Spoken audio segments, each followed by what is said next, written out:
People say, well, how can they survive that? How can they? It's because they've developed levels of leadership under them. But if you haven't been a very good leader and you're just at the bottom and you make a mistake, it's going to be over very, very quickly. So the questions I would be asking, here's the questions I would ask for your exercise. Question number one, what level am I on with most of the people? In other words, find out your average level for if you've got 10 people, if you took all of them and kind of said, this is the average, what level would you be on? The second question will be, who was on each level with me? Put their names beside each level so that you have an idea. You know, these 3 people are on level 1, these 2 people are on level 2. Get their names. Then the third question you ask yourself is, what do I have to do to increase my influence and leadership with them one level? How do I get them from level 1 to level 2? Well, it's very simple. To get them from level 1 to level 2, you've got to develop relationships with them. To get them from level number 2 to level number 3 is you got to put some wins under their belt. You've got to get success with them, because as they see you become successful, they feel the success and they'll put you on level 3. To get from level number 3 to level number 4, you've got to spend mentoring time with them and personally develop them and equip them and train them to be successful. So let me close with one more thing, and that is, there's a 5-step process on level number 4, the people development level. There's a 5-step process of how to train and equip people. Let me give it to you. It's very simple. Step number 1, the first thing I do to equip people is what I call the I do it stage. Very simply, if I'm going to equip you to do something, I have to be able to do it myself. Again, we teach what we know, we reproduce what we are. Too many leaders are like travel agents. They're sending people where they've never gone themselves.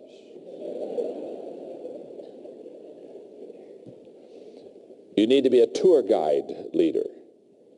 Tour guides say, get on the bus. I've lived here all my life. I'm going to show you people and meet people and things that I've experienced all my life. Be a tour guide leader, not a travel agent leader. So level number 1 in equipping people is I do it. Level number 2 is I do it and you are with me. The greatest way to train people is by modeling. The greatest motivational principle in the world is people do what people see. Stanford research says 89% of what you and I know today, we know because we saw someone else do it. We saw it visually first. 89% is visual learning, 10% is audio learning, and 1% is through the other senses. So, I do it is stage 1 of equipping. I do it and you're with me as stage 2. You're watching me. I'm modeling for you. I'm the example. I'm showing you how to do whatever this is I'm training you to do. Step number 3 is you do it and I'm with you. Step number 3 is you do it and I'm with you. Now I'm watching you. You've watched me for a while. You've learned from me. You've asked a lot of questions. Now I'm checking you out to make sure that you do it well. Step number 4 in equipping people is you do it. You do it. In fact, simply here's how this works. You do it. Now, most people think at level 4 that they've equipped somebody. They've gone from I do it, you're with me, you do it, and I'm with you, to you do it. Can I tell you something? You've never equipped somebody until they go to stage 5. Stage 5 is you do it, and someone is with you. That's when you begin to multiply yourself. When you can get to stage 5, level 5, in training and developing and equipping people. I do it, you're with me, you do it, I'm with you, you do it, and someone else is with you. Now you've started to multiply yourself. Now you've started to equip yourself. Does this make sense? Okay, all right, look at your neighbor and tell them, I am really learning a lot. Tell them that right now. I am really learning a lot. Look right back at the person who says, I'm really learning a lot, and say, thank God, that's why I brought you. That's why I brought you. Okay. It's 20 minutes after 3. We're going to take a 25-minute break. If you'll come back at 3:45, okay? I'll teach for one more hour. I'll teach to about 4:40, 4:45, okay? Now, here's what we're going to do. Yes, David? Okay, I'm going to go out and sign books. They want me to go out by the book table. I'll go out. If you've got the books, I'll sign the books by the book table. I'll meet you right out there. But let's do it. We got 25 minutes. Go get refreshments. Do whatever you got to do. Listen, at quarter till, please be back in here. Roger, kind of bring them in here. About 20 till, kind of start pulling them in. At a quarter till, so I could teach for one more hour. Okay, are you having a good time? Are you having a good time? Okay, let's go take a break. All right.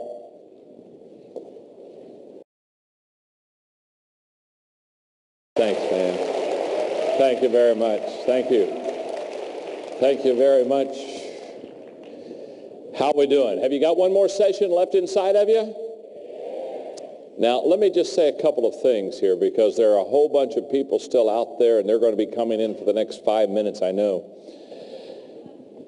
I felt bad because there was a line still for the books. And so what I'll do is, when I'm done speaking, I'll go right back out to that table. And if you have not had your book signed, I'll go back out for maybe 15, 20 minutes, and I'll sign before I have to go, because I have to speak somewhere else this evening here in town. So, but if you didn't get your book signed, if you'll go straight out to that table afterwards, or if you still haven't gotten your books, if you'll get them quickly, I'll do my best to sign them. Okay. Boy, I wish I had time for Q&A so that you could ask questions about things I've taught today. But as I wrap up and I come into my last session for the next 45 minutes, there is so much I want to teach, and there's such a limited amount of time. And so I'm kind of working through what do I want to kind of give you that can really add value and help you. And I think what I want to do is, first of all, I want to say that what I just lectured on, the 5 levels of leadership, the Power Group, it's the group or the Power Events, the group that has sponsored this, they do corporate seminars on the 5 levels of leadership on my material. This is major use throughout the United States. In fact, I just did a major webcast with Microsoft throughout all of America. And if you would be interested in having them come to you and teach for 2 days the 5 levels of leadership, they have a corporate training called Developing the Leader Within You. If you just go out there to wherever their place is and tell them you're interested in corporate events, they'll be glad to give you that information. So I hope that many of you do that. If you want to know more about the 5 levels of leadership, since I didn't have time to really teach all of it that I would have liked to, it's in my book. It's a whole chapter in my book called Developing the Leader Within You. So if you have that book, you can get a little bit more of because during the break I was having people say, boy, I'd like to have a little bit more on the 5 levels of leadership and influence. Okay. What I would like to teach now, in fact, I may try, I did so well with this, I may try again here. Now that I know which way to do it, I would like to take, I don't know, not a long time, maybe 10 minutes, and I would like to teach you how to prioritize your life so that you can be very successful in life. Because first of all, let's start here. A lot of people, they ask me if I do any teaching on time management. They'll say, do you have any books on time management? Do you do any teaching on time management? And I always give them the same answer. No, I don't do any teaching on time management, and I have no books on it. And here's why. Time management is an oxymoron.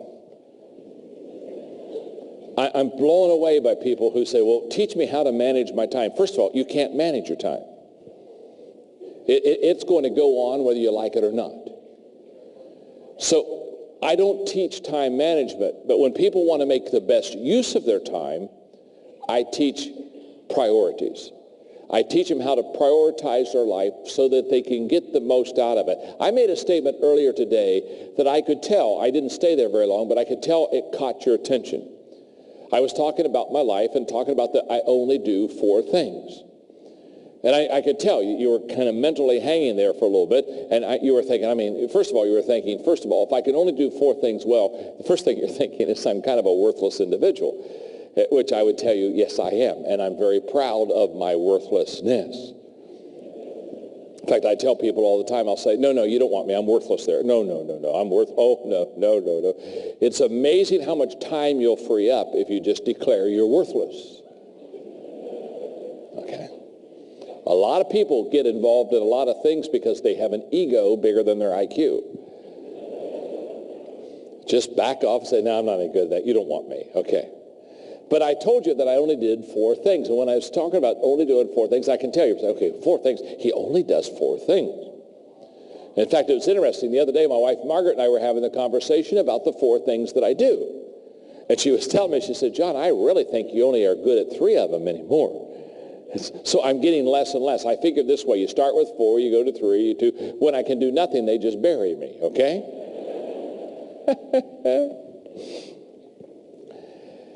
Many years ago, I'm talking about 1972, when I was working on a business degree, I had this course that taught me the Pareto principle. And it's not my principle, but it's a principle that in 1972 I had in a business course, and I said to myself, I am going to learn this principle because this can change my life. And for 30 plus years, I have learned and lived by the principle I'm about to teach you about priorities. And it's very simple. And if you can get me back on the overhead, let me see if I cannot just kind of put this together for you for a second. On a piece of paper, I want you to do the same thing that I'm doing right now. I want you to have 2 columns.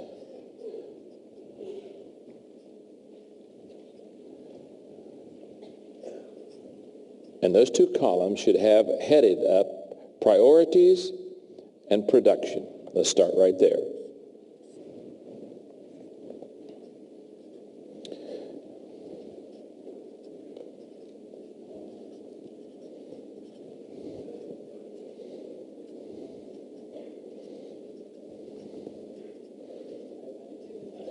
Now,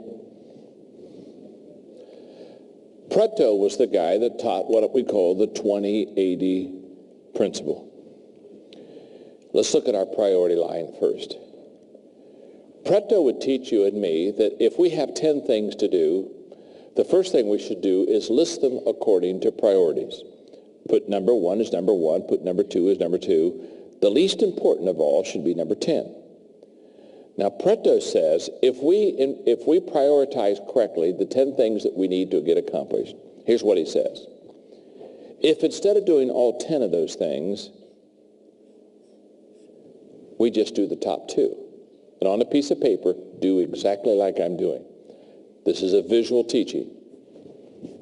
So he says, if we have 10 things to do, but we only do the top 2 of those 10 things, here's what he says. We will get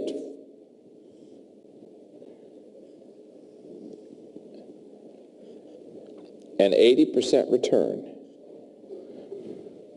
of everything that we need to accomplish in our life. Now that's a tremendous visual right there.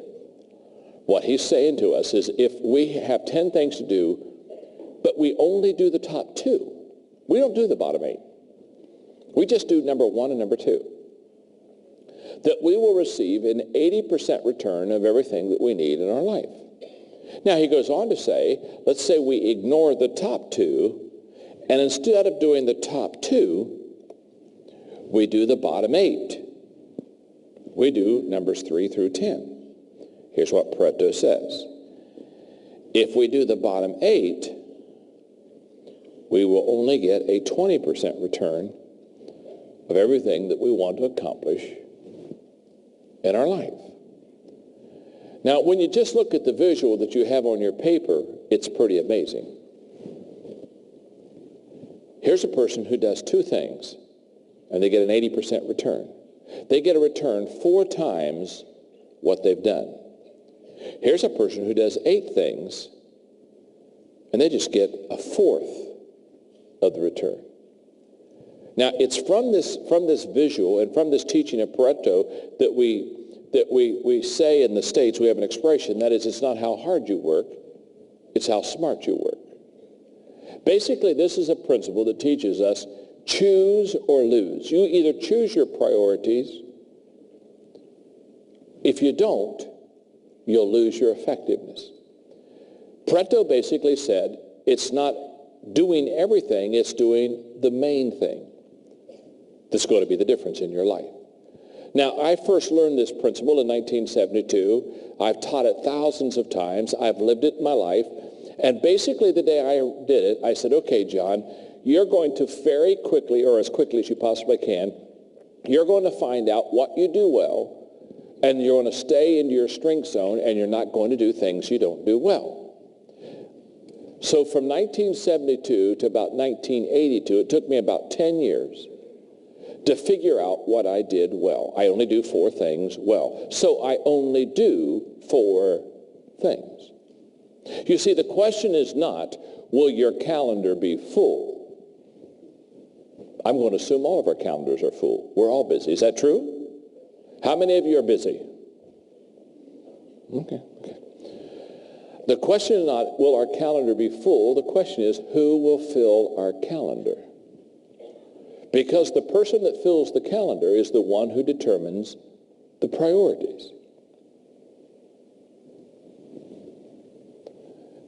And so because I understand that, and because I've learned that principle, I only do 4 things, and you say, well, how do I prioritize my life so that I only do 4 things? There are 3 words that I want you to write down. The first word is requirement. Very simply, you've got to ask yourself, what's required of me? In other words, when I prioritize my life, I have to do what I have to do. In other words, there are certain things that are required of me. That's not a choice. It's not an option. I have to do them. If I don't do them, I'm going to get fired. So when you get your priorities together, the first question you ask yourself is, what's required of me? Now, I do that continually. In fact, when I am applying for some kind of new job or new contract or whatever it is, one of the things I do is I sit down and I ask them this very simple question. What do I have to do that no one else can do except me? That's a huge question. In other words, what do I have to do that I have to do? No one else can do it. I can't train somebody to do it. I can't equip somebody to do it. I can't develop somebody to do it. I can't empower somebody to do it. I can't delegate somebody to do it. In other words, I have to do this, because whatever it is that you have to do that you cannot give to someone else, train somebody else, develop someone else to do, whatever that is, you're going to have to do it. So the first thing in settling your priorities is what's required of me. That's the word requirement. The second word is return. What gives me the greatest return? Simply stated, when I do something that I do very well, it brings a huge return back to me. It brings a huge return back to my organization. Now that gets me to the 4 things that I do.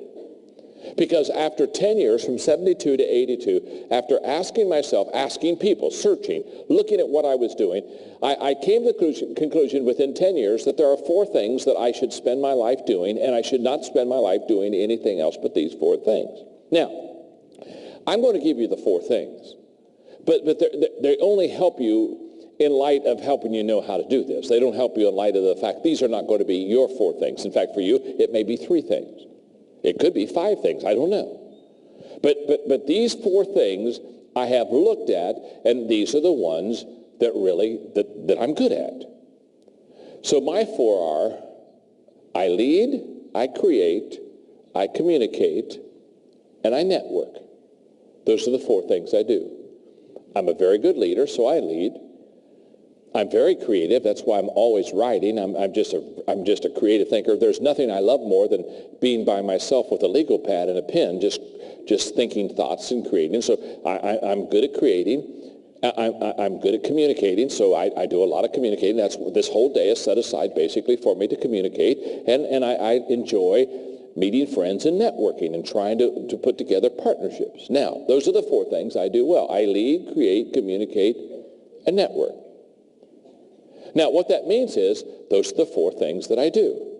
If you looked on my calendar, you would find that that's all that's on my calendar as far as business is concerned. I'm either spending time creating, or I'm spending time communicating. This has been a day that's been set aside for several months now. This is a day I'm going to be at KL, and I'm going to communicate today. I'm either communicating, creating, leading, or networking. And that's all that's on my calendar.